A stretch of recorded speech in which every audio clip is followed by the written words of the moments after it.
Hello, my dear young friends. Peace be with you. Welcome to the Youth Catechism of the Catholic Church coverage. Question number 1. For what purpose are we here on earth?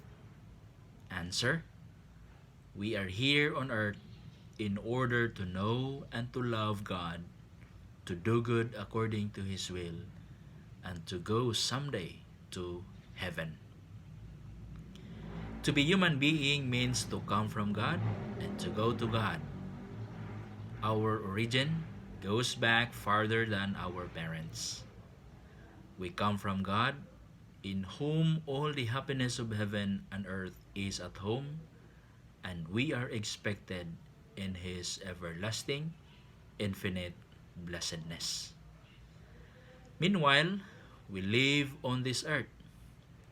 Sometimes we feel that our Creator is near. Often, we feel nothing at all. So that we might find the way home, God sent us His Son, who freed us from sin, delivers us from all evil, and leads us unerringly into true life. He is the way, and the truth, and the life. John 14, verse 6.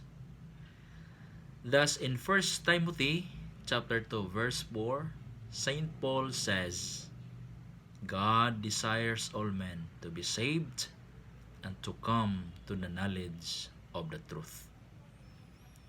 A French writer of 1900 to 1998, Julie Green, says, you cannot imagine at all how much you interest God.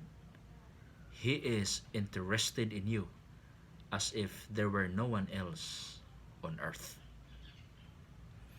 A French mathematician and philosopher of 1623 to 1662, Blaise Pascal, says, one must know man and human things in order to love them. One must love God and divine things in order to know them. Lastly, in 1 John chapter 4 verse 16b, it says, God is love. God bless you.